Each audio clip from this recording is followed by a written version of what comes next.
Ele não é das três coisas mais difíceis. Tem que para a doutora mudar. Não precisa, né, gente? Pelo amor de Deus, basta a gente avisar aqui entre a gente. Pode dizer, é que a gente fala do horário. Então, avisa com a Andrelina, pelo amor de Deus, então, só. Porque senão não dá. Só editar a imagem.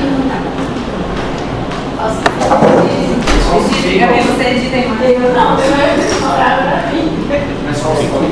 Tá, bora lá. Então, só rebobinando aqui, que a origem dos tumores pode ser das células foliculares ou das células parafoliculares.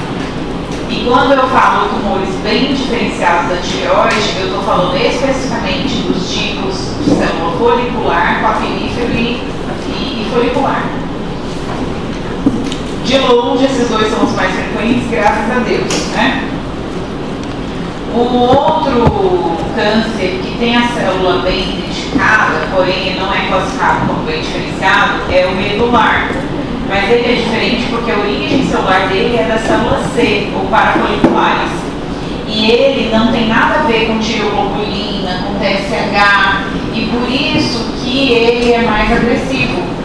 Porque eu não tenho as armas que eu tenho contra os carcinomas bem diferenciados de origens folicular. Tá? Quando eu coloco os tumores mais frequentes na tireoide, eu brinco para os pacientes que eu falo que o câncer da tireoide é um tumor do bem. A grande maioria, né? Tirando a anaplasma. Só que eu tenho segurança de falar isso e não passar por mentirosa por conta baseada na raridade do anaplasma, graças a Deus. Eu vi 2 anaplasmas na minha vida, até hoje. O papilífero é muito lento, vai ter pessoas que vão morrer de qualquer outra coisa sem saber que tinha um câncer de tireoide. Folicular é um pouquinho mais acelerado, mas também é um tumor relativamente lento. O medular já é mais danado. E o anaplasma é avassalador. Tipo linfoma avassalador. Um dos diagnósticos diferenciais dele, inclusive, é o linfoma. A faixa etária do papilífero normalmente é, especialmente em mulheres, a partir dos 40 anos, mas você pode ter também em crianças. É mais raro, mas pode ter em crianças, adultos jovens. Na verdade, a maioria dos tumores é a partir dos 40 anos de idade. Mas a gente já observa que é um câncer mais comum em relação aos outros cânceres de ter em paciente jovem. Então, ele é do bem, mas ele não é raro.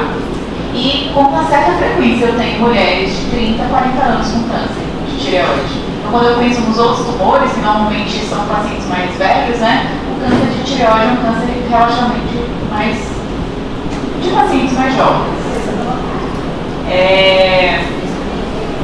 O medular, o problema dele, além dele não ter toda aquela resposta, ele é mais agressivo e ele tem um caráter genético maior, tanto que ele faz parte de síndromes endócrinas múltiplas, do tipo 2, e de cânceres familiares da tireoide.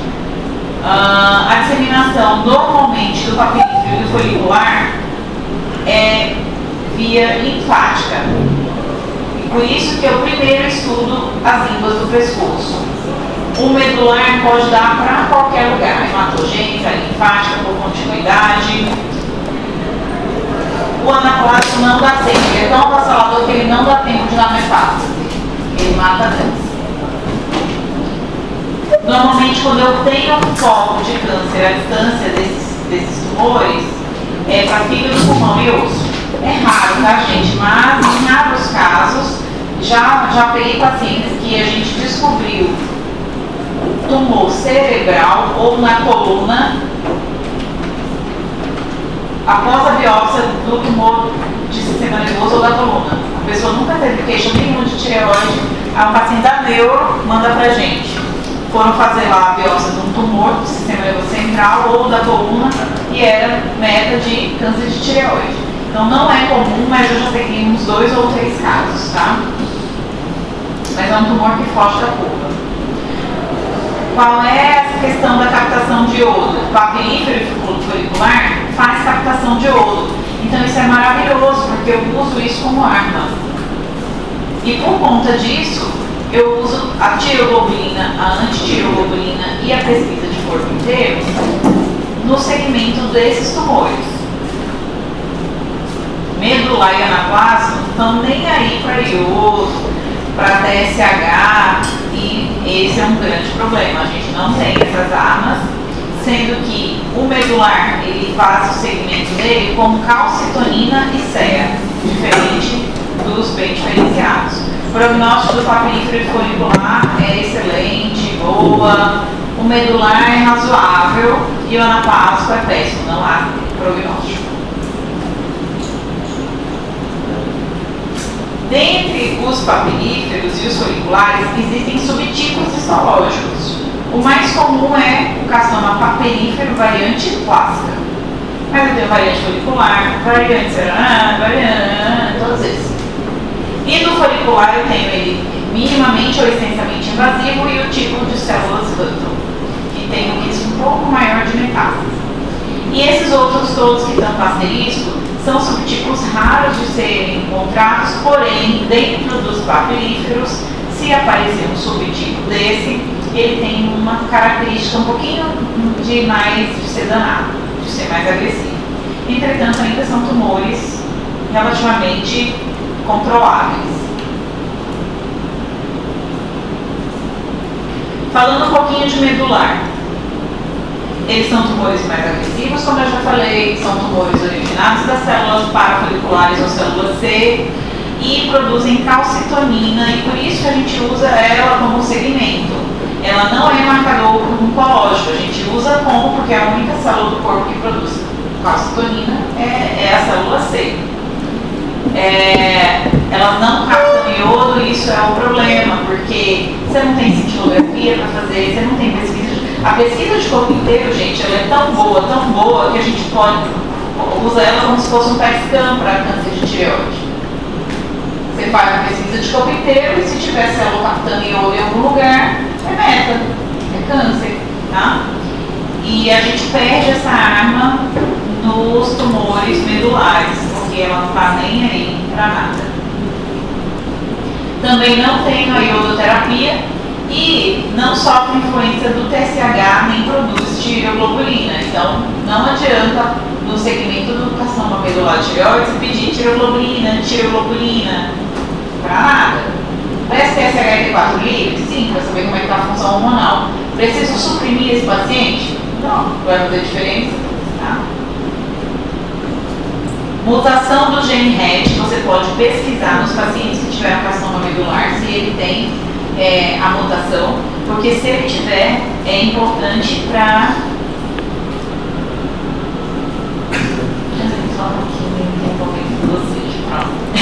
É importante para você fazer essa pesquisa nos familiares de primeiro grau, porque pode ser uma mutação passada de gerações, né?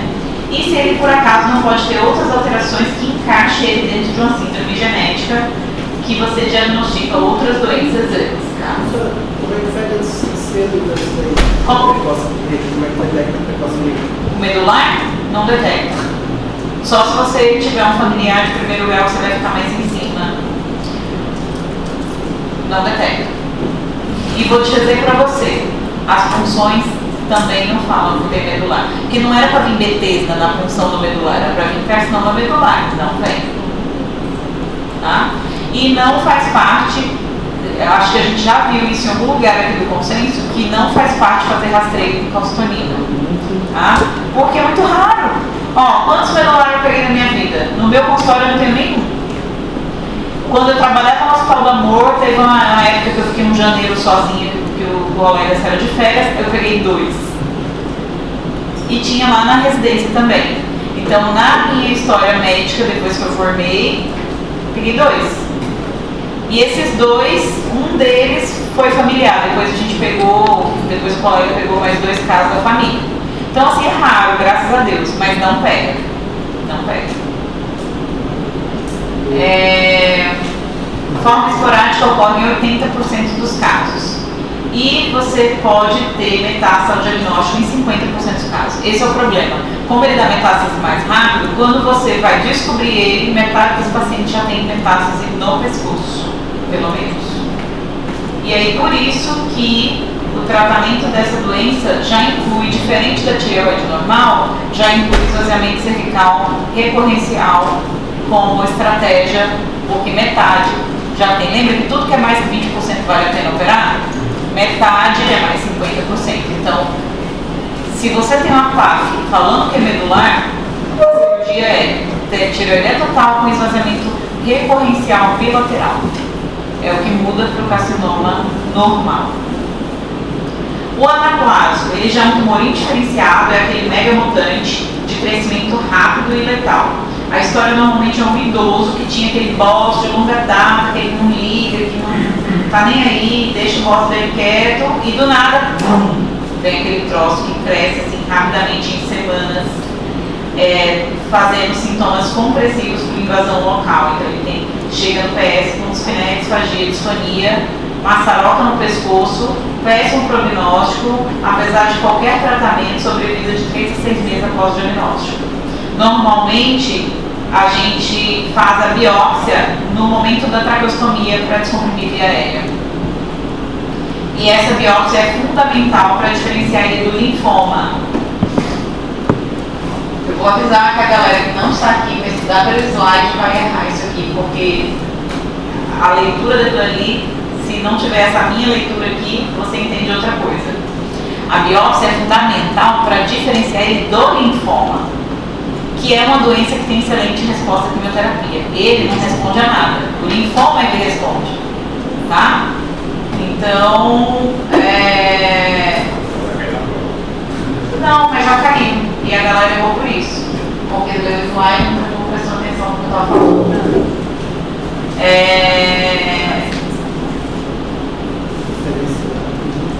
E aí, para que eu preciso do linfoma? Não, para que eu preciso na biópsia do linfoma? Cápsula do tumor. Porque lembra que tireoide a gente faz por parte? Aqui é exceção. Mas por quê? Porque eu estou no meio da traqueostomia, eu já arranco um pedaço. Só que aí lembra de pegar um pouquinho da cápsula do tumor também, tá? Aqui é o desenho mais ou menos, um tumorzão, uma paciente foi entubada, tem desvio da traqueia, olha o raio-x dela. Então, é um tratamento paliativo. Os casos que eu vi era pior que isso, já estava com a maçaroca pegando o pescoço mesmo, estava horroroso. Então, tratamento paliativo com tireoide total nos tumores menores que 5 centímetros. O problema é que é muito caprichoso você descobrir um anaplásico com a tireoide só de 5 centímetros. Normalmente não é, normalmente já está maior zona mesmo. E você faz, na verdade, uma traqueostomia transtumoral super difícil para não deixar esse paciente morrer em asfixia. E também porque o caso que eu peguei de linfoma tireoidiano, que eu falei que linfoma de tireoide é raro, eu peguei um na minha residência, uma menina super jovem, tinha menos de 30 anos ou 30 e poucos anos, e ela chegou assim, com insuficiência respiratória, um broncotoma no pescoço, e se for linfoma? Ela vai morrer antes de você saber se é linfoma ou não? Então faz a tráqueo para dar diagnóstico. Porque se for linfoma, a menina teve alta em 2 semanas sem tráqueo. 3 semanas. Porque começa aqui, meu linfoma assim, ó, murcha na hora, tá? Então a grande questão disso aqui é fazer diferenciar o linfoma, fazer a tráqueo e, infelizmente, é radioquímio paliativo, tá? Professor, na hora da tráqueo, tem como fazer a semeadura da célula? Tem como fazer o quê? A semeadura da célula, no caso. Mulher, já está invadindo tudo. Aqui não tem isso, não. O negócio já está só feio por conta, por ele sozinho. Aí, ó. Ele chega assim, ó. Normalmente chega assim, já horroroso. Não dá tempo. Tipo, eu vou semear tumor aqui no caminho. Você não está entendendo esse câncer aqui. Ele é do capeta. Ele é pior do que SEC, ele é pior que melanoma. Melanoma tem uma sobrevidazinha, tem químio paliativa, tem imuno, isso aqui não tem nada. Professora, a senhora falou da slide, Eu não entendi nada que você falou, fala de novo. Expectativa de vida, 6 meses. Mas Após diagnóstico. Pós-diagnóstico, mas isso é continuidade ou sei? Após o diagnóstico, independente de tratamento, apesar do tratamento. Não tem tratamento, é paliativo. Porque geralmente os pacientes demoram mais. Mas não tem terapia alta. Por quê? Porque ele é extremamente mutante, não responde rádio, não responde química, é péssimo. Tem uma paciente do Hospital do Amor que está viva até hoje, respondeu bem a química. É uma das discussões da patologia nos rounds que a gente tem de discussão, porque a gente acha, na verdade, que não era anaplasma, que ela já teria morrido. Aí o patologista leva de novo para estudar a lâmina dela, ela está viva. Provavelmente não é anaplasma. É outro tumor que nunca conseguiu fechar diagnóstico, apesar das 50 imunistoquímicas que rodaram. Anaplasma mata. Anaplasma é caixão, é estado de obra, tá? Porque ele é muito agressivo. Então, tudo que eu brinco para os meus pacientes que tireoide ando bem, eu não quero ver uma anaplasma na minha frente. Graças a Deus ele é raro, tá? E a cirurgia de tireoide total. Então, só para lembrar, tireoide total, eu preciso fazer incisão de Kocher, que é aquela incisão na preguinha inferior do pescoço, corto pele, preciso solar subcutâneo, cheguei na face cervical superficial, isso tudo horizontal, daí eu vou afastar a musculatura pré-tireoidiana na linha média, que é o esternióide, esterotireoide, aí eu vou achar a tireoide, abrir a musculatura, tá, a tireoide, traqueia embaixo.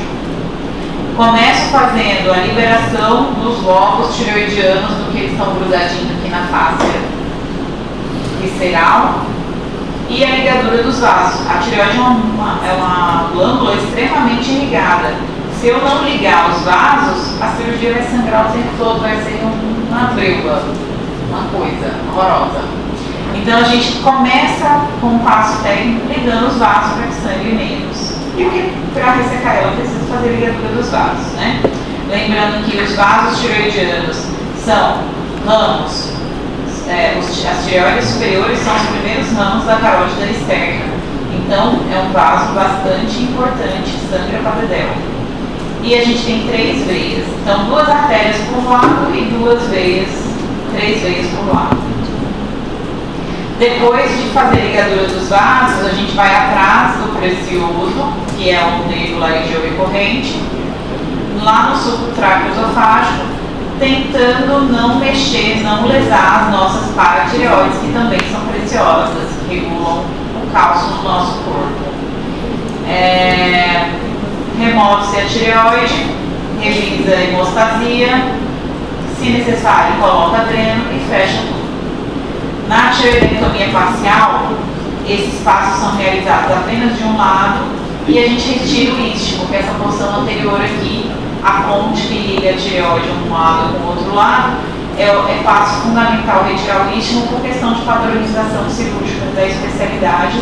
Você deixa a traqueia livre se essa pessoa precisar um dia de traqueostomia, enfim, por questão de convenção cirúrgica a gente tira o istmo e deixa só o outro lobo, tá? No desenvolvimento cervical, qual seria o recorrente?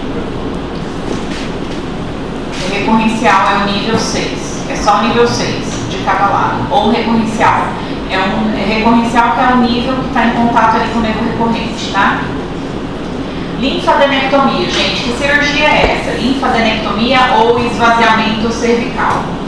É a cirurgia que eu faço para remover linfonodos. Pensando em tireoide, normalmente o nível que a gente precisa é o nível 6, ou recorrencial, que é onde a tireoide está. Então, quando a tireoide da metástase, ela dá primeiro por continuidade, normalmente ali o nível 6 está do lado dela. Mas pode ser que essas ínguas extravasem para os outros níveis do pescoço. A gente chama de esvaziamento lateral, tá? Tireoide, como ela é do bem, como é um tumor mais de boa, mesmo quando ela dá metástase, ela costuma seguir essa contiguidade. Então, ela está aqui embaixo, então ela dá primeiro por 6, depois ela costuma dar por 4, por 5. É muito raro o tireoide dar uma meta por 2 sem ter dado meta aqui no caminho. Então, normalmente, diferente dos tumores de cabeça e pescoço, que ou eu tenho nível positivo ou eu não tenho, ou eu faço terapêutico ou eu faço profilático, o terapêutico seria todos os níveis do pescoço daquele lado. Tireoide, se eu tenho só positivo 6, eu vou só no 6. Se eu tenho o 4, aí eu faço o 4 e o 6, porque o 6 está no caminho. Se eu tenho 5, eu faço o 5, 4 e o 6, então no caminho. Então você faz o nível envolvido e o que está no caminho até a tireoide, tá? A gente faz um esvaziamento mais seletivo. Agora é o 2, aí não tem jeito, tem que tirar tudo. Porque o 2 é o mais alto, você tira tudo no caminho até a tireoide. E só vai tirar daquele lado que tem lesão, tá? Então, linfadenectomia vai ser conforme a existência de linfonodos positivos para metástases ou suspeitos no intraoperatório. Por exemplo, eu operei um paciente homem segunda-feira que no pré-operatório eu achei que ele tinha linfonodo positivo, mas eu fiquei meio assim com aquela ultrassom. Aí pedi outro ultrassom. Aí o outro ultrassom falou que não tinha nada. Na cirurgia eu cheguei e tinha linfonodo, tive que esvaziar. Fiz a cirurgia de graça. Por quê? Porque eu tenho a obrigação de fazer quando eu chego no intraoperatório e tem. Se eu sei no pré-operatório, eu falo para o paciente, ó, a cirurgia é tireoide total ou esvaziamento cervical, é uma cirurgia maior, é um tempo cirúrgico maior, o risco de complicação é maior, e nada mais justo do que você cobrar mais por isso. Mas eu não cobrei. Enfim. Mas é obrigatório no intraoperatório, se você encontrar, você fazer, tá? Mesmo sem ter certeza. Eu tinha certeza? Não, mas cheguei lá, tinha 3 caroços grandes e duros. Eu vou deixar? Não vou. Tira fora. Nível 6 é o recorrencial, tá? A única exceção para isso é o que eu falei do medular. Carcinoma do dente diferenciado, papilífero, folicular, Bethesdas, você vai fazer só a tireoide total. Você só vai esvaziar se no ultrassom pré-operatório tiver linfonodo aumentado ou suspeito, ou no exame físico tu já sente aqui um troço palpável fora da tireoide, tá? Agora no medular, se você tiver uma PAF falando carcinoma medular, mesmo que no ultrassom ou no exame clínico você não veja linfonodo, você vai fazer o nível recorrencial bilateral, por conta daquela estatística de 50% ou que pode ter oculto. E o nível 2 a 4, que seria o lateral, e até o 5, eu só vou fazer em tireoide se tiver íngua aumentada, se não, deixa quieto. É a história que eu falei. Tem o 2, faz o 2, faz todo mundo, porque o 2 é o mais alto. Tem o 3, faço o 3, o 4 e o 6. Tem o 5, então faço o 5, 4, é o caminho. É ele mais o caminho. Que lado? Do lado do tumor.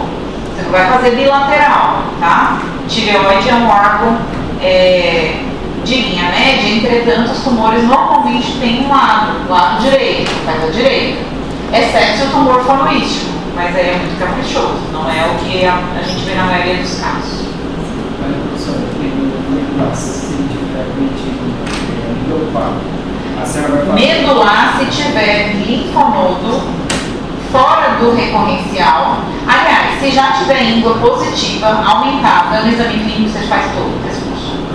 Que medular não. E aí faz todo o lado acometido e o lado 6 do outro lado. O 6 do outro lado, isso. Se for homem, então vai querer fazer tudo. Homem não combina com tireoide. Segunda-feira eu botei 2 homens para operar.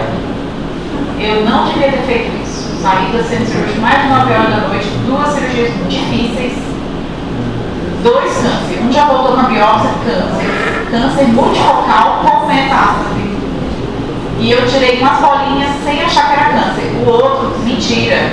Os 2 são câncer. Mas o que voltou hoje foi outro homem que eu operei há 2 semanas atrás. Câncer. Tireoide homem, a maioria que eu opero é câncer. É raro eu operar, mas quando tem, é câncer, tá? Então, e tem metástase. Normalmente, a maioria das pessoas que eu pensar que que eu operei tireoide e eu tive que esvaziar, de longe a maioria é homem também. Tá?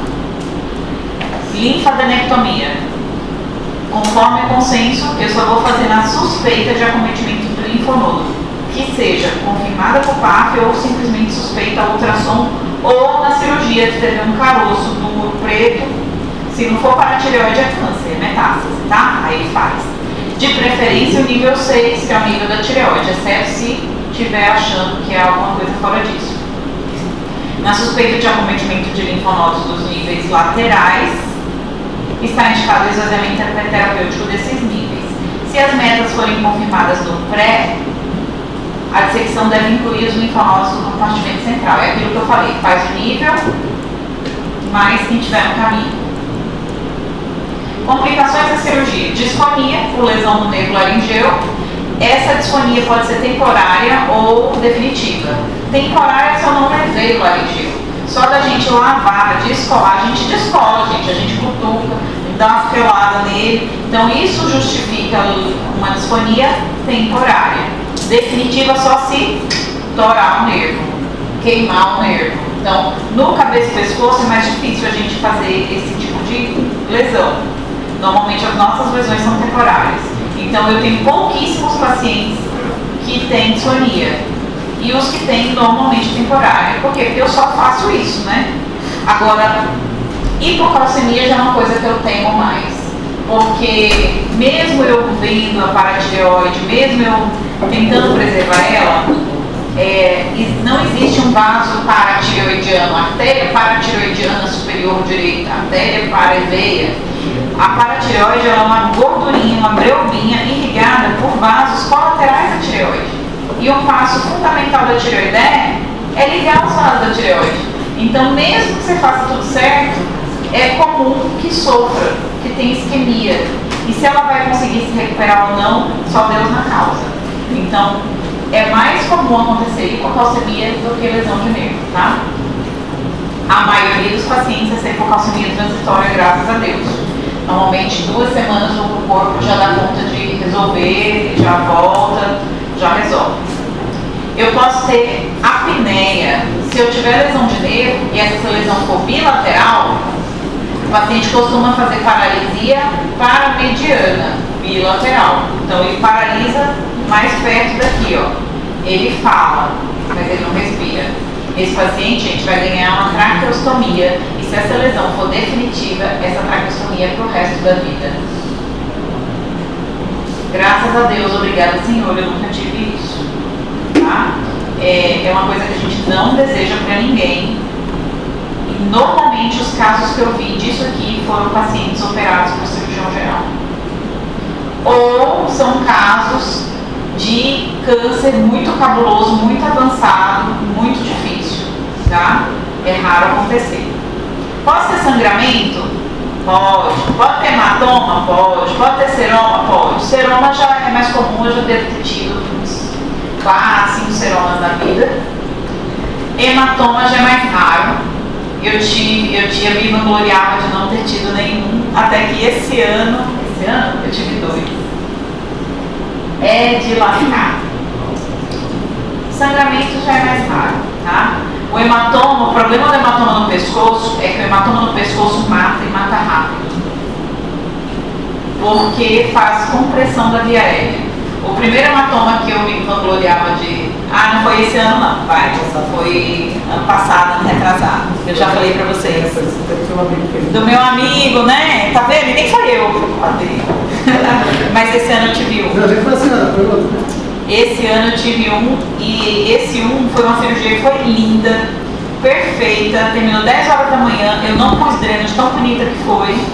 E quando foi 5 horas da tarde me chamaram. Aí a paciente estava na UTI, eu tive que abrir o pescoço dela com anestesia local porque ela não conseguia ir no tripé, para tirar o peso do hematoma no pescoço, ela não conseguia deitar.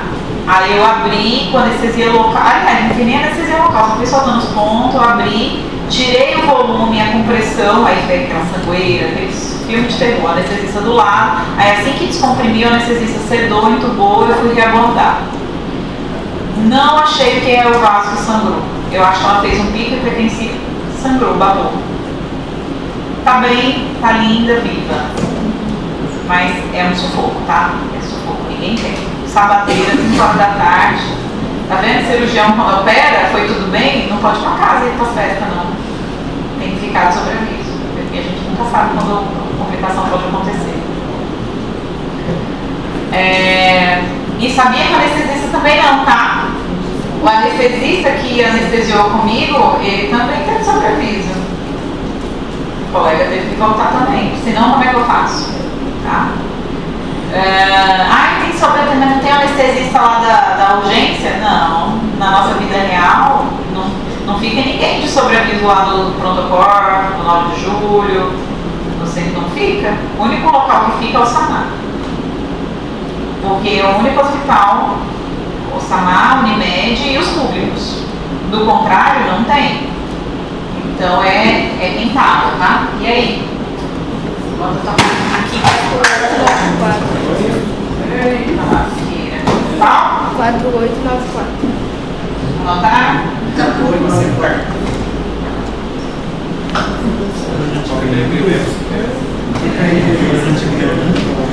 O ICO é mais frequente e, ao meu ver, causa mais transtorno na minha vida e na da paciente. Tinha que pôr o cálcio, normalmente transitório, mas o que dá dor de cabeça é quando essa reposição é definitiva. Alguns casos vão ter definitivo o resto da vida. Infecção rara, eu só tive um caso de infecção em ferida de tireoide. Eu não faço mais, não, eu faço ainda. Só uma dose de indução, só. No Hospital do Amor a gente não fazia nem a dose de indução. Cirurgia limpa, rápida, não precisa. O caso que eu tive foi uma cirurgia fora do padrão, difícil pra cacete, que eu tive, foi a única cirurgia de tireoide que a gente não tinha monitor e foi muito difícil e a gente teve como estratégia parar na metade. Era para ser antireia total, depois de 4 horas e meia, 11 horas da noite, nós dois, e era eu e o Rafael, nós dois cansados, falei, cara, vamos parar por aqui. Por que eu falei, vamos parar por aqui? Porque como foi tão difícil, a gente viu o nervo, estava íntegro, mas esse nervo está funcionando, e se o outro lado for difícil, a gente exala outro nervo, ele ganha tracostomia. É por isso, e a gente não sabia se era câncer, a gente parou a cirurgia na metade, manda para biópsia, esperei, veio câncer. Era um tumor de mais de 5 centímetros. Aí, 2 semanas depois, nova cirurgia para completar a cirurgia do outro lado, depois que eu vi que a corda vocal dele desse lado do mexi estava normal. Mas eu fui com uma segurança maior. Se eu tivesse um monitor de nervo intraoperatório naquele dia, eu não precisava ter feito isso. Tinha continuado a cirurgia porque eu vi que o nervo estava funcionando. Mas só foi um caso de fazer isso. Pneumotórax ou pistolofilose, raríssimo, nunca vi. O hipoparatiroidismo, gosto de falar muito dele porque já vi absurdos acontecer. Vocês agora tiveram aula de tireoide, sabem que todo paciente que vocês vão passar lá, quando vocês estiverem internado, pós-operatório de tireoideia, você tem que perguntar para o paciente: bom dia, dona Aspirina, tudo bem com a senhora? O que mais vocês vão perguntar?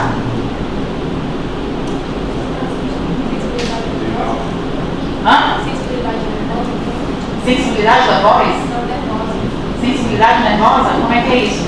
A senhora está com sensibilidade nervosa, ok? Gente, paciente, vai lá. Quem você vai perguntar para a dona menina? Não foca nisso aqui. Foca na cirurgia como um todo. E aí, dona menina, tudo bem? A voz está boa? Só a voz está boa? Primeiro você escuta já a resposta. Minha senhora, faça assim, ó. Engula, porque às vezes o paciente está com medo de engolir, está com medo de tossir, aí está com aquela saliva parada em cima da garganta, não sai mais. Peço para ela deglutir a saliva e fala o seu nome inteiro numa boa tom. Aí ela, Maria Aparecida, não sei o que. Beleza, mas tá boa. Tá tudo bem com engolir? Já conseguiu comer? Eu deixo comida liberada. Os colegas deixam um jejum, eu libero. Eu acho que é mais fácil eu ter problema de mal-estar, paciente que fica mais tempo internado, porque no outro dia você vai passar visita, eu quero dar alta. Se ela nem comeu, a mulher não tem força, nem como levantar. Então, libera a dieta, só fala para não forçar.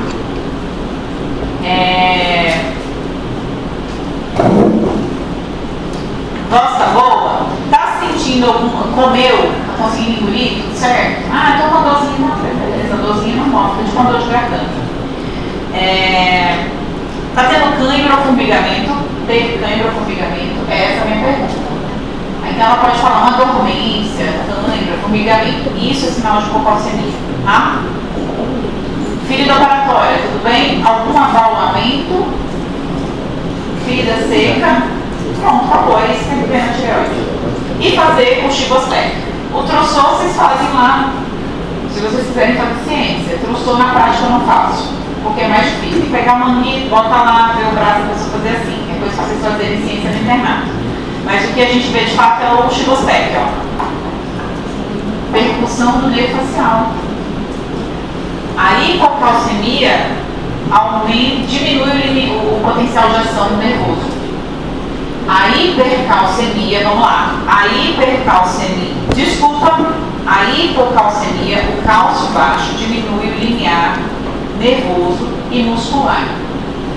Ou seja, os nossos reflexos e a nossa contração fica mais exacerbada. Por isso que mal trisqueio, que normalmente isso aqui causa contração muscular, estímulo do nervo da face? Não. Mas quando tem hipocalcemia, essa mera percussão faz o músculo da face contrair, que é o Chibostec e o Trousseau. Normalmente pode ser sutil, você vai olhar para o canto do olho e para o canto da boca, é onde normalmente dá o Chibostec positivo, tá? E por isso os formigamentos e as câimbras têm sintomas neurológicos e musculares, tá? Esses sintomas podem ser provocados se forem leves, Chibostec ou um pouquinho. E podem ser importantes ao ponto de causar tetania do corpo inteiro, arritmia cardíaca até parada. Por isso que é importante saber disso. O paciente pode chegar, se for um sintoma leve, só um Chibostec, só me deu cãibra, você começa a reposição de cálcio oral.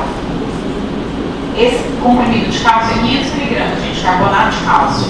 Você pode fazer desde um comprimido só até 2 comprimidos de 6 em 6 horas, que dá 8 comprimidos, 4 gramas por dia, tá? Ou, se for mais importante, se for mais sintomático, você pode fazer essa reposição de cálcio endovenoso em bomba de fusão lento. Reposição rápida de cálcio pode matar. Pela hipercalcemia muito rápida, tá? Casos graves ou refratários à reposição de carbonato de cálcio podem precisar de calcitriol, que é a vitamina D na forma ativa. Todos os casos de hipocalcemia definitiva precisam de calcitriol para a gente usar e economizar cálcio. Os cálcio que a gente toma, esse carbonato, parece um farinha malbec, não é confortável, dá um pouco de peso, não é legal. Então imagina você tomar 8 comprimidos por dia, a vida inteira, ai que saco, né? Então eu dou o calcitriol na forma de eu reduzir a quantidade necessária de cálcio. Você consegue diminuir isso. O problema do calcitriol é caro e não é dispensado no SUS de forma fácil. É só naquela farmácia de alto custo. Então a gente tem essas complicações aí.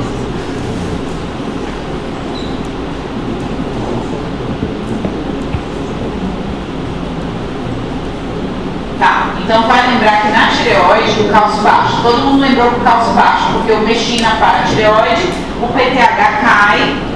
Ó, fisiologia do cálcio. Paratireoide não tem feedback do sistema nervoso central, questão de prova. Não tem feedback igual o TSH-T4 híbrido, tá? Então a paratireoide, chega sangue nela, ela percebe que o cálcio no sangue está baixo. Ela produz PTH, o PTH vai lá no rim e no intestino e fala, intestino, absorve mais cálcio. O rim produz vitamina D, a vitamina D vai lá no intestino e fala, entra cálcio, tá? É mais ou menos assim. O cálcio subiu no sangue, o PTH cai. É um mecanismo direto, não é questão de feedback negativo com o sistema nervoso central. Então, o cálcio baixo, a pessoa fica elétrica, lembra disso. Quando chegar lá no hipopara, os sintomas são o contrário. Então, cálcio baixo, sintomas de hiperexcitação. Cálcio alto, sintoma de depressão neuronal. O limiar aumenta, o potencial aumenta. Ou seja, você precisa de um estímulo mais forte para poder ativar, é o contrário. Mas é mais fácil lembrar que a tireoide é mais comum e que a pessoa entra em cura. A pessoa operou a tireoide, certo? O que eu vou fazer agora no pós-operatório? Eu vou pegar a biópsia, porque agora, gente, a PAF, lembra que eu falei que era só uma estimativa, que a maioria dos pacientes operam sem saber o que tem, e a gente só sabe no pós-operatório. Então a gente faz o estadiamento dessa pessoa agora no pós-operatório. Então você vai pegar e vai estimar o risco de mortalidade, determinar o risco de recorrência, avaliar a qualidade da cirurgia, definir o tratamento de forma individualizada e uniformizar a linguagem, facilitar a comunicação entre a equipe multidisciplinar, cabeça-pescoço, endócrino, um cabeça-pescoço que atendeu o primeiro e está mandando para o outro. Quando chega um paciente que eu não operei, a minha primeira pergunta é: com quem você operou? O meu objetivo é: operou com cabeça-pescoço ou não? Porque se operou com cabeça e pescoço, e ainda mais dos que eu conheço, eu sei como foi a cirurgia. Operou com alguém que eu não conheço ou não, e não foi cabeça e pescoço, as técnicas cirúrgicas são as mais fabulosas que vocês possam ver, inclusive com tireoide total presente. Então chega o paciente: doutora, eu operei faz 20 anos, fiz tireoide total. E aí tá aqui o ultrassom, ó, cheio de nódulo, logo direito, logo esquerdo, istmo. Ou seja, a pessoa cortou o pescoço e não tirou nada. Olha só, eu pego direto, tá? Essas fabulosidades aqui. Tirou tudo, aí tem câncer do lado direito. É uma coisa bem fabulosa. E aí a gente faz, todo câncer a gente tem um TNM, tá? Só que tireoide a gente não usa só o TNM. A gente faz uma tabela de risco de recidiva baseado em algumas características daquele probabilidade de maior risco de ser câncer, tá? Então, baseado só no TNM, é bem parecido com as outras coisas. T1 até 2 centímetros. Sendo que o 1 a gente divide em A e B, de 0 a 1, de 1 a 2 centímetros. Só. T2, de 2 a 4. T3, maior que 4. T4 é o ressecável. Eu pensar, só vi um T4A na minha vida, que é a vizinha do meu chefe que teve que fazer laringé, e nunca vi um irressecável pelo T da tireoide, nunca. O irressecável que eu vi foi essas mulheres com metástase cerebral, que daí é metástase que era irressecável, tá? E elas vivem, porque mesmo a meta responde bem a iodo, se for papilífero, tá? N, ou não tem N0, ou tem ou deixa de ter, N0 ou N1, sendo que 1A é quando é meta só no nível 6 e 1B é quando tem meta lateral, e N é se tem ou não meta à distância. Então a gente vai fazer o TNM, só que fora isso, eu levo alguns outros critérios em relação. Essa tabela é a tabela que eu abro no meu consultório até hoje, às vezes, quando eu tenho dúvida, tá? E mostro para o paciente. Então eu tenho que classificar ele em risco de recidiva: alto, intermediário, baixo ou muito baixo. Aí, aqui, ó, quando eu tenho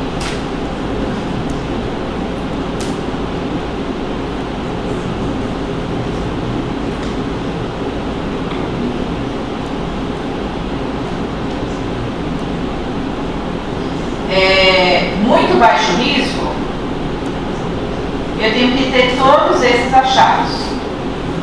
Ou seja, eu tenho que ter um tumor menor que 1 centímetro, sem invasão estreito-tireoidiana, ou seja, eu sou PT1A, com N0 e M0, com variante clássica, sem invasão vascular, e a ressecção cirúrgica foi completa, cirurgia bem feita. Se eu tiver tudo isso aqui, eu sou muito baixo risco. Agora, se eu tiver entre 1 e 2 centímetros, eu sou um T1B, sem invasão extratireoidiana e é um nódulo único, ele ainda me permite estar aqui. E a maioria das pessoas, gente, está aqui. A maioria dos cânceres de tireoide a gente pega nesse estágio, tumores menores que 2 centímetros. Ele é um T1. É o tumor mais inicial que tem, muito baixo risco. E aí, para que me interessa isso? O que eu vou fazer com ele? Quanto de teste de levotiroxina eu vou dar para ele? Eu vou mandar para iodo? Já vocês vão ver. Então, só lembra aí, a maioria é muito baixo risco. Baixo risco, preciso ter todos esses achados aqui.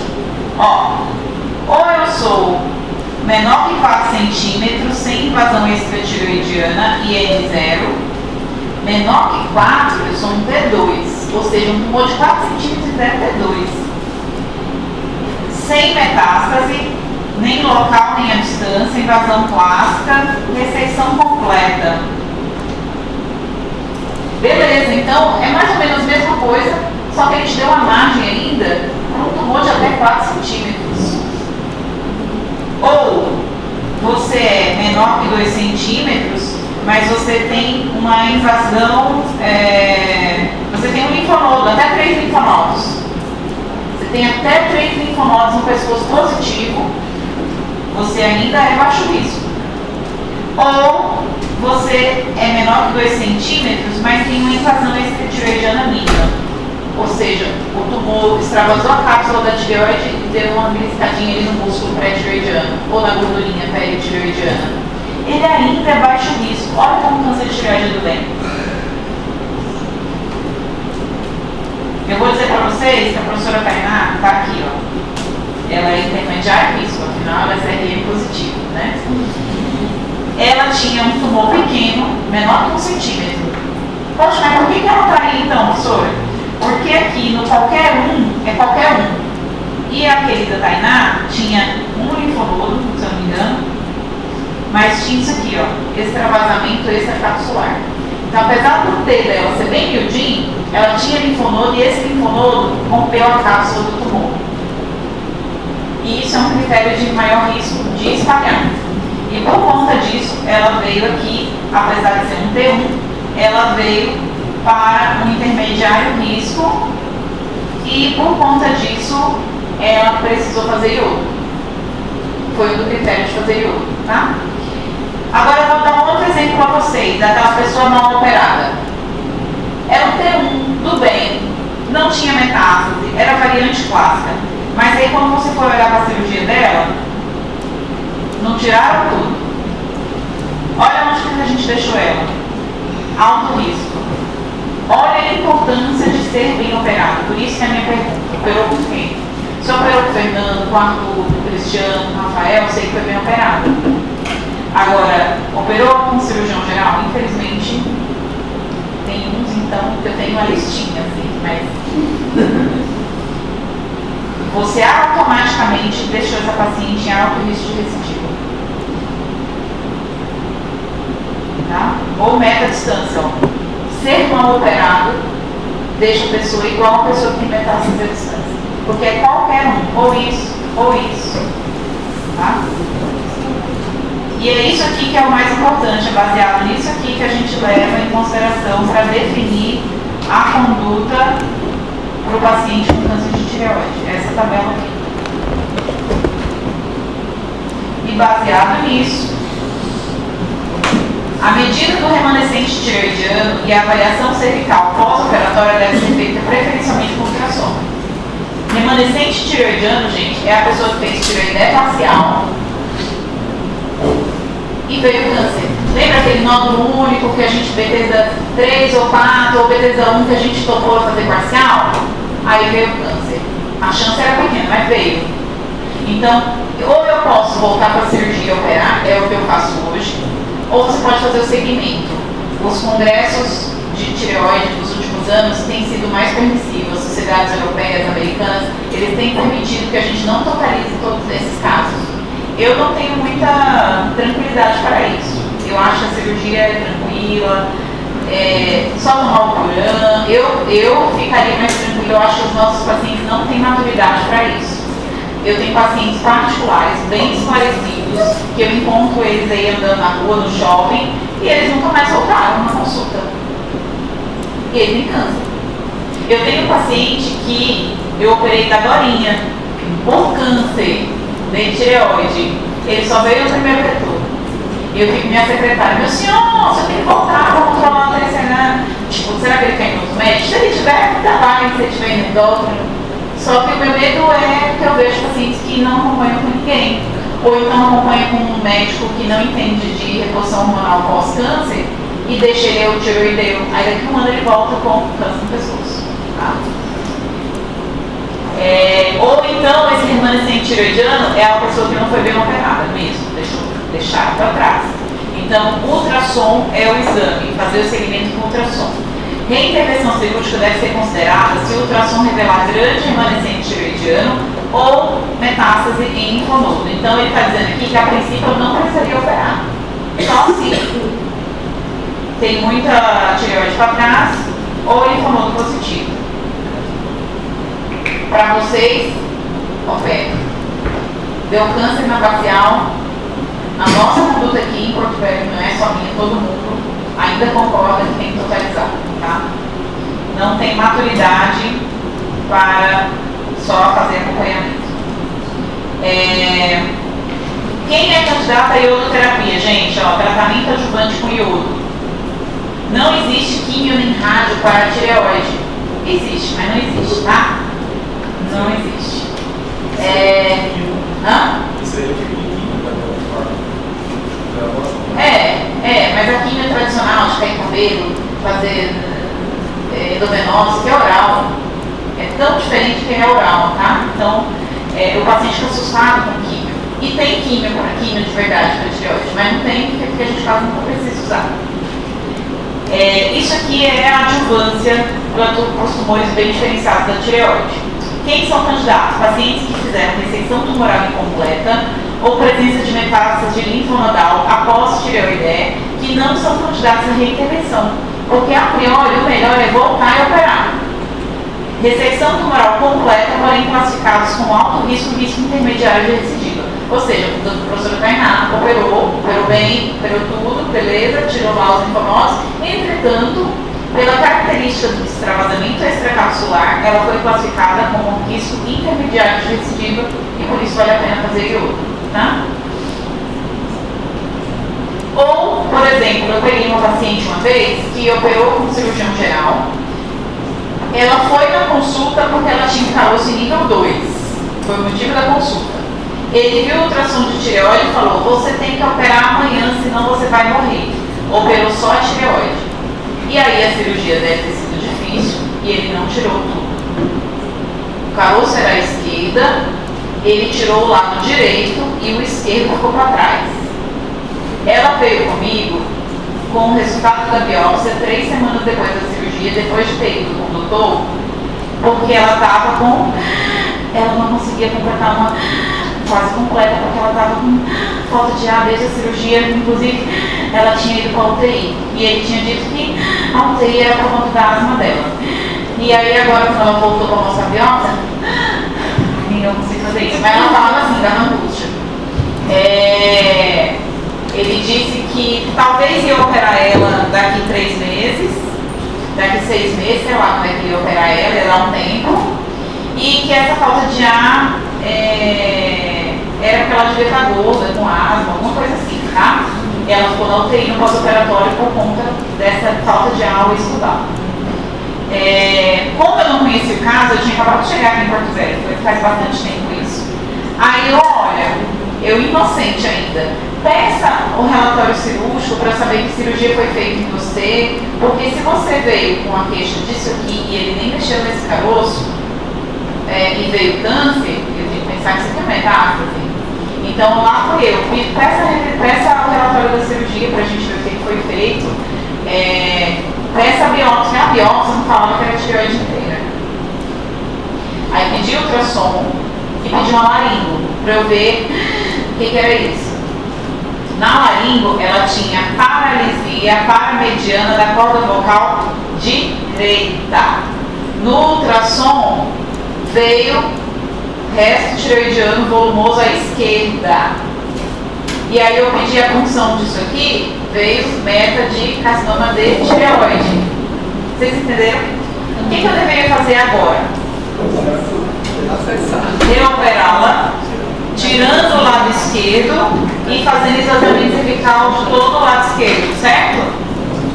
Só que naquela época, foi 2017, eu não tinha monitor de nervo aqui.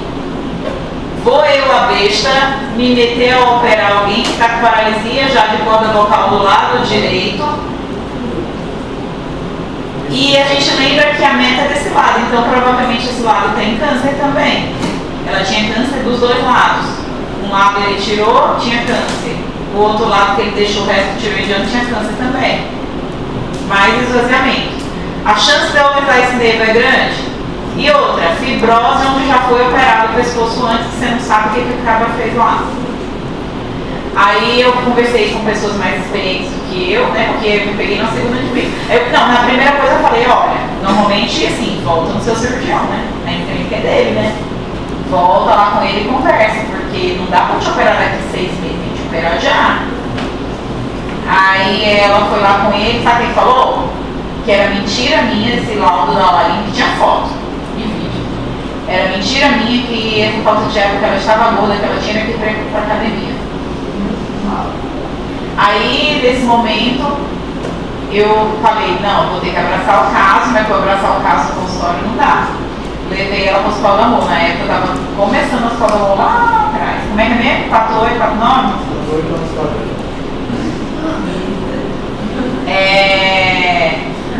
Aí lá no Hospital do Amor, a gente optou por esvaziar o pescoço à esquerda, que não tinha sido manipulado, e mandando ela para iodoterapia para fazer iodo nesse remanescente tireoidiano, porque a gente também não tinha monitor lá.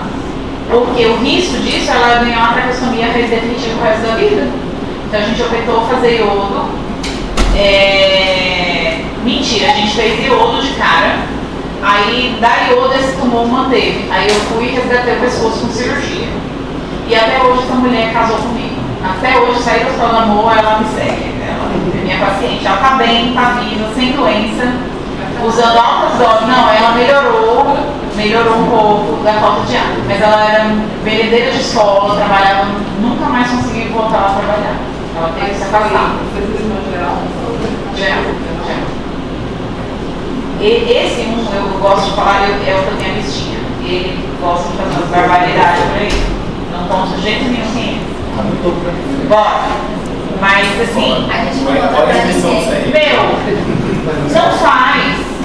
Porque a questão, assim, já aconteceu de ter outros cirurgiões que deram trato definitivo para o paciente, mas desde então ele parou de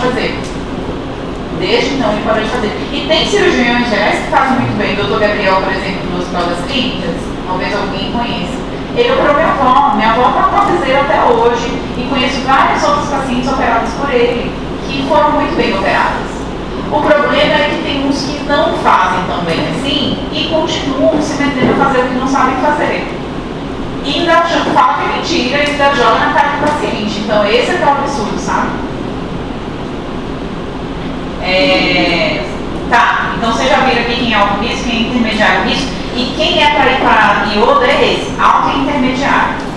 Casos selecionados de pacientes de baixo risco podem fazer iodo, mas com indicação controversa, tá? Avaliar o risco-benefício. E quem não é candidato a fazer iodo é quem é muito baixo risco. Aqueles pacientes que a gente viu muito baixo risco é contraindicado, gente. Iodoterapia é iodo radioativo. Tem efeito colateral sim. E a pessoa que eu mais vi efeito colateral foi a Tainá. Fez uma puta de uma conjuntivite, uma cialadenite, que ela me mandou uma foto, eu devia ter guardado aquela foto dela, uma conjuntivite horrorosa, porque a iodo ela tem afinidade por glândulas salivares e por glândulas exócrinas. E tem possíveis complicações, tá? E como que funciona o iodo? As células de tireoide são as únicas células do nosso corpo capazes de captar o iodo e transformar ele em hormônio tireoidiano, né? Com os nossos tumores, como a nossa célula calma, é porque não tenho a apresentação. Como as nossas os tumores bem diferenciados da tireoide, eles são da célula folicular, eles têm algumas coisas parecidas com elas. Então eles captam iodo também, assim como as células foliculares. E aí, o que a gente faz? A gente pega o iodo, marca ele com radiação, com veneno, tira o hormônio tireoidiano da pessoa que fez tireoidectomia total e deixa ela de jejum de hormônio de 6 semanas. Ou seja, deixa essa pessoa em hipotireoidismo franco, a pessoa se sente muito mal, fica inchada, fica com dor de cabeça, fica lerda, fica horrível. Hipotireoidismo franco. O TSH dela vai lá para 70, 100, fica bem alto. E aí, as células que gostam de iodo estão completamente ávidas, porque o TSH está estourado, estimulando ela lá a crescer, a produzir hormônio. Aí a gente dá iodo envenenado, as células comem esse iodo envenenado e morrem. Olha que legal, a gente mata pela boca. Dose única, oral. Antigamente a pessoa ficava separada, internada, queimava colchão, queimava roupa. Hoje em dia eu acho que é mais light, não precisa ficar internado, mas tem que separar. Fica a roupinha, depois tem que descartar, tem que ficar num ambiente separado, 24, 48 horas, não lembro exatamente o tempo ainda. Mas ainda faz essas coisas, alguma dessas coisas, tá? Alguns pacientes podem sofrer muito com hipotireoidismo, descompensar as doenças de base. Então, cardiopatas, pacientes com insuficiência renal, com doença pulmonar, qualquer paciente que tenha uma comorbidade que esse hipotireoidismo possa descompensar muito a doença de base, existe uma molécula chamada TSH recombinante que vai lá e se liga aos receptores de TSH dessas células, simulando como se estivesse fazendo um jejum do hormônio, sem a pessoa ter que suspender o hormônio propriamente dito, sem ter que passar pelo hipotireoidismo. O problema é que isso é caro. Nessa época que eu fiz a aula na internet, o frasco desse TSH recombinante custava quase R$7.000. Então, por isso que infelizmente a gente não faz para todo mundo, tá? Mas a dose única, depois que fez o tratamento, nos dias seguintes já volta o hormônio e já passou, e normalmente é uma vez só, tá? Que a gente faz esse hormônio. A dose desse iodo, ela depende daquela classificação de risco da pessoa. Então, se a pessoa é baixo risco, não era nem para estar fazendo iodo, concorda? Aquele caso de exceção. Então, 30 miliquiris, que é o nome, é o valor, tá? 30 miliquiris é suficiente. 100 miliquiris é reservado para casos sabidamente de grandes remanescentes. Pacientes com intermediário e alto risco de recidiva é para fazer 100 miliquiris, que era a Tainá. Sabe quanto que ela fez? 200, por isso, mandou 100 miliquiris. Não, na verdade ela não. Eu percebo que o pessoal que faz medicina radionuclear aqui pesa mais a mão. Eles não fazem as doses do consenso. Então o paciente que tinha que fazer 100 faz 200, tinha que fazer 200 faz 300. E aí às vezes está relacionado aos efeitos colaterais, né? Nos casos com persistência tumoral loco-regional, não candidata à reintervenção cirúrgica, que era a minha paciente, era para fazer 100 ou 150, ela fez 300. A atividade de 200 miliquiris seria considerada apenas em adultos sabidamente com metástase à distância. Aquela paciente que eu falei que tinha tumor cerebral, tumor de coluna e ressecado, essa ia lá para 200 miliquiris. E 300 miliquiris, gente, é a dose máxima acumulativa, é que nem em radioterapia, tem dose máxima acumulativa durante a vida. Então, se eu uso uma dose muito alta agora e se recidiva, eu posso usar mais? Você tem aquela margem só. Vai usar pouco, tá? Mulheres em idade fértil deveriam tomar algum tipo de anticonceptivo, porque mulheres que fizerem iodo não podem engravidar por 1 ano. E homens de 3 a 6 meses. 3 meses só. Porque tem efeito teratogênico, né? A Tainá, inclusive, fez. Você joga a vida da Tainá, é uma beleza nessa aula. Ela recolheu os óvulos e as meninas dela são de FIV por isso, porque ela ia fazer iodo. Aí já imaginando que ela ia entrar em menopausa, porque ela entrou, por conta disso aqui também, olha só, induz também a menopausa precoce, é um outro problema. Ela coletou os óvulos e as meninas dela vieram disso aí. E quando que eu vou iniciar o hormônio? O FT4 é o hormônio, FT4 é o por ano. Assim você terminou esse treino, né? Para pacientes muito baixo risco, não tem indicação de fazer iodo, eu começo, na verdade, logo após a cirurgia. Hoje eu dou alta para os meus pacientes com hormônio. Quando eu estava em Ribeirão, a gente só dava hormônio para o paciente que a gente sabia que não ia fazer iodo. Mínimo risco de ter recidiva. Mas quando ele era intermediário e alto risco e eu sabia que ele ia fazer iodo, a gente não começava iodo pós-cirúrgico, a gente já deixava ele no jejum. Porque dava 4, 6 semanas, iodo nele. O problema é que eu comecei a fazer isso quando eu vim pra cá. E aí a iodo não é garantida. O paciente do SUS, sabia que o SUS não paga iodo?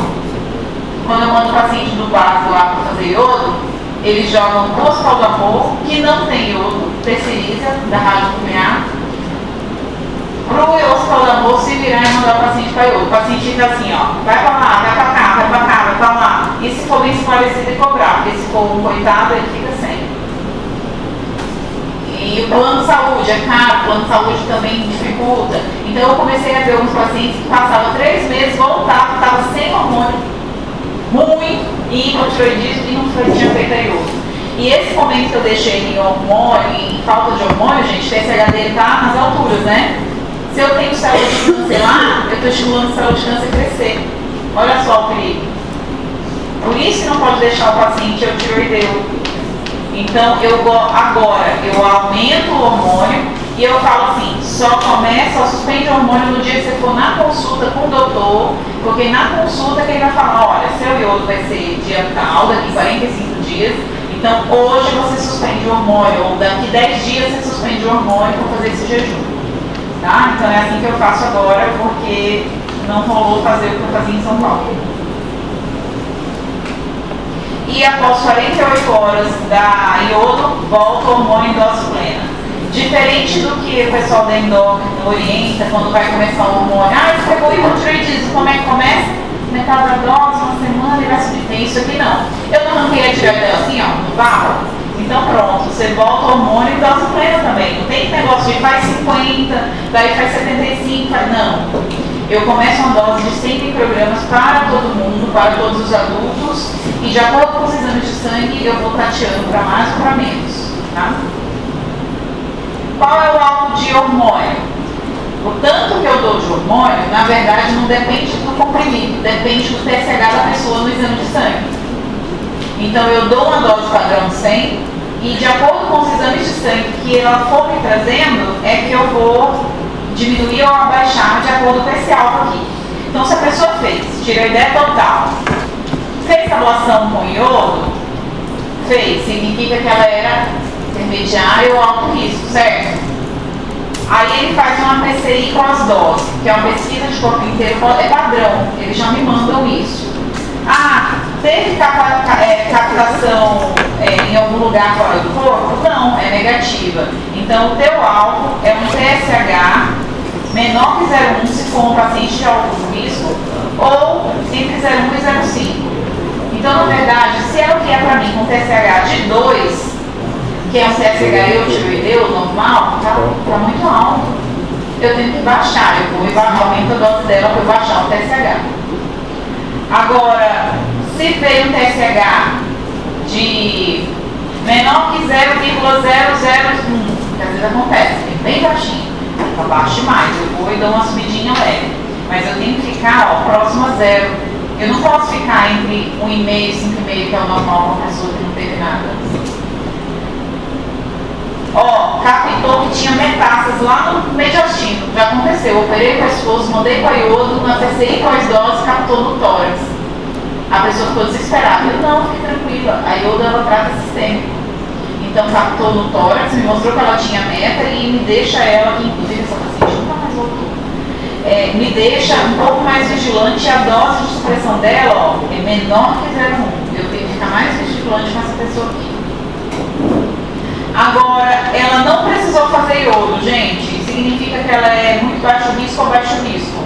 A dose de TSH dela é entre 0,5 e 2. Mas não pode ser 2,5, 3, 4, não. Por quanto tempo? Por pelo menos 3 anos, 3 a 5 anos, que é o tempo de segmento pós-tireoide. E como é que eu vou acompanhar essas criaturas? Eu vou acompanhar com tireoglobulina anticorpo, antitireoglobulina, TSH e T4 livre. O TSH e T4 livre é só para saber se ela está controladinha lá, esse TSH que eu acabei de falar para vocês. Para saber se eu tenho doença circulante ou não é a tireoglobulina. Para que eu peço um anticorpo antitireoglobulina? Para saber se eu confio nessa tireoglobulina. Porque quem produz tireoglobulina no nosso corpo?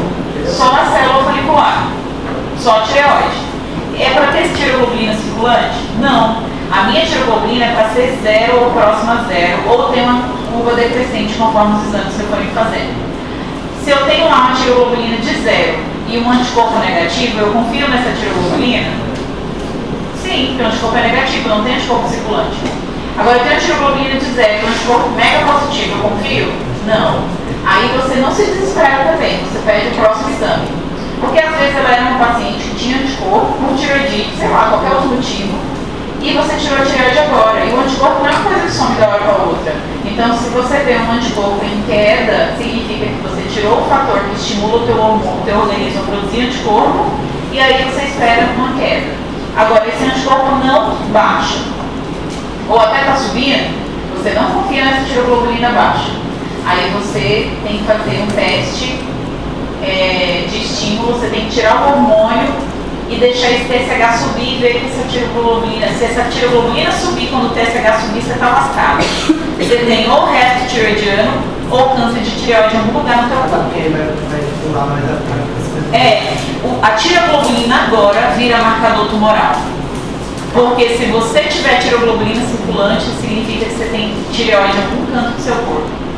Então, por isso, gente, que eu falo para o meu paciente no segmento, precisa ficar fazendo ultrassom de 6 em 6 meses? Não. O endócrino pede. 6 em 6 meses chega o coitado lá no ultrassom. Para que essa tireoglobulina dele está 0, era um carcinoma bem diferenciado da tireoide e o anticorpo é negativo. É o meu marcador mais sensível, é a tireoglobulina circulante. Não tem carcinoma papinífero e folicular circulando se a tireoglobulina é 0. Entendeu? Eu confio nisso. Entendeu? Quem está prestando atenção, entendeu? Então tá bom. Eu pergunto isso, tá bom.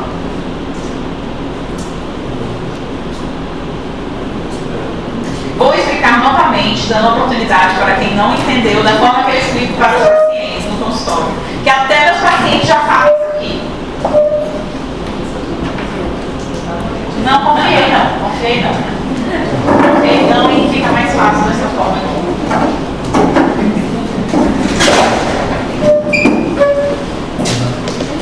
Vamos lá. Do jeito que eu explico para o paciente, isso aqui era para ser um cérebro. Isso aqui é para ser uma tireoide, certo? Quem produz TSH? Aqui.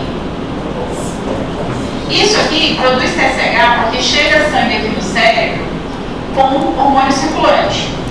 Aí ele percebeu assim, eu acho que você deu um hormônio, deu uma baixadinha no hormônio. Vou produzir aqui, vou subir aqui, beleza. Aí esse aqui, hormônio tireoestimulante, vem aqui na tireoide e fala, minha filha, trabalha, precisamos de T3 e T4, certo? Aí isso aqui estava baixo. Ele veio e subiu. Aí isso aqui subiu.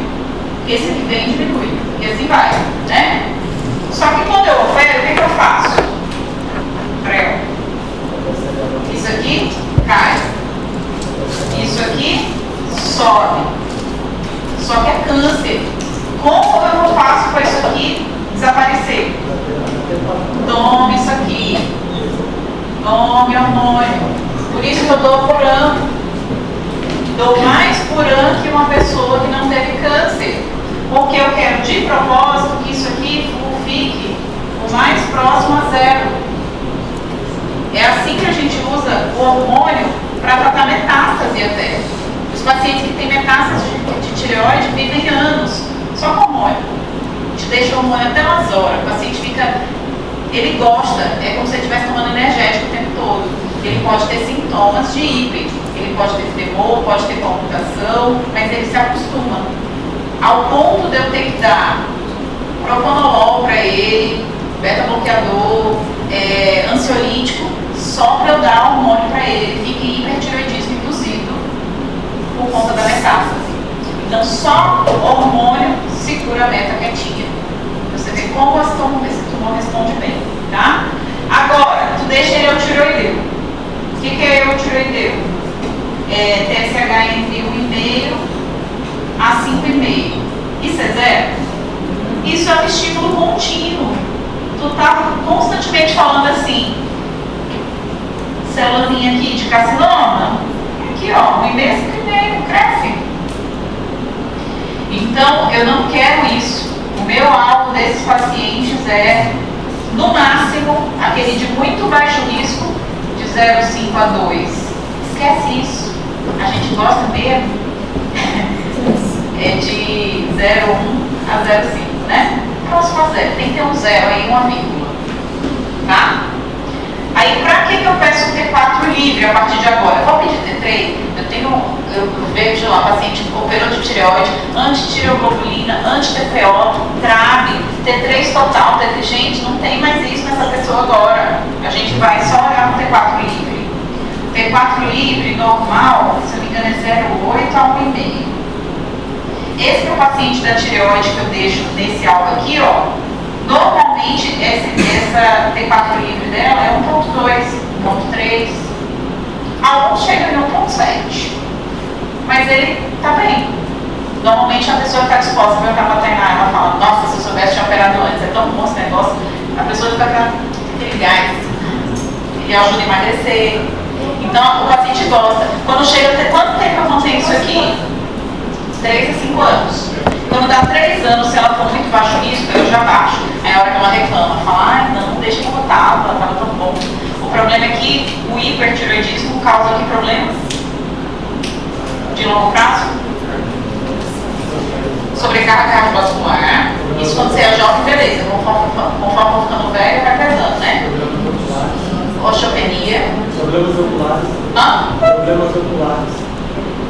Mas principalmente osteopenia, osteoporose e sobrecarga cardiovascular. Então, 3 anos você mantém assim. Por isso que vocês, futuros médicos, quando pegarem o paciente, por que acontece muito? O paciente perde segmento. Aí vai no outro médico, o médico vê assim, meu Deus, tá com o hormônio muito alto. Vamos baixar. Aí deixa o tiroideu. Aí dá 1 ano e meio, a criatura volta com meta no pescoço. De um tumor que era baixo risco, não era nem passado fazendo nada, tá? Então é isso aqui. Até o paciente entende isso aqui. Então ela nunca para. Eu ameaço ela. Se tudo desaparecer, tu vai ver só. Fala de novo. 4894. Tá, beleza. Mantive esse alvo aqui. Entenderam por que eu peço tireoglobulina, né? Próximo a 0. Se eu arranquei a tireoide fora, eu não quero ter tireoglobulina. Então ela virou meu marcador tumoral agora. E o anticorpo é só para confiar na tireoglobulina, tá bom?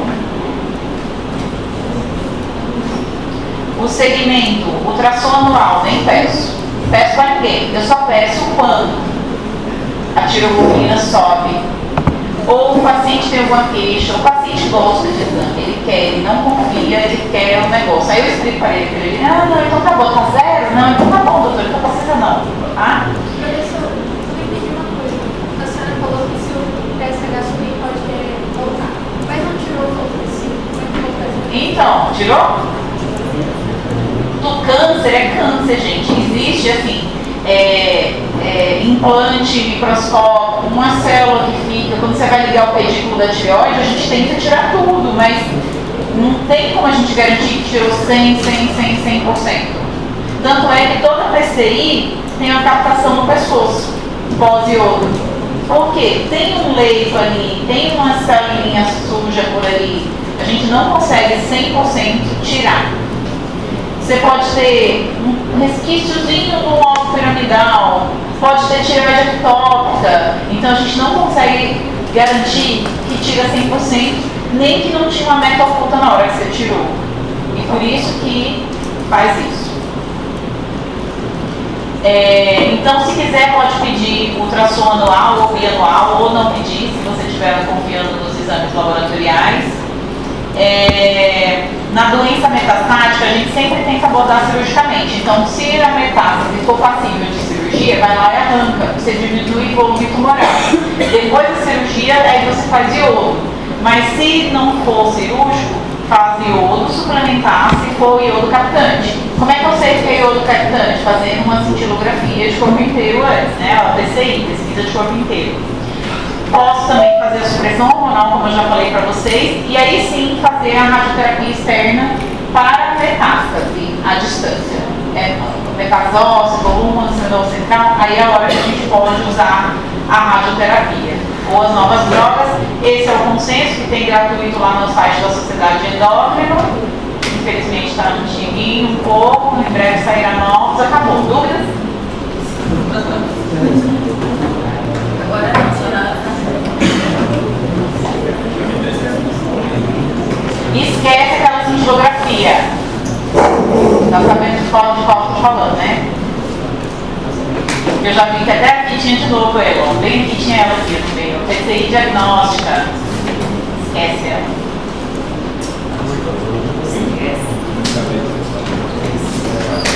Alguém que não estava na chamada que está aqui agora? Beleza. Joia, liberado.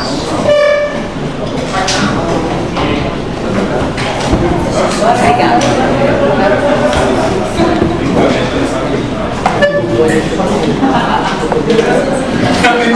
Tem um negócio na primeira que a gente compra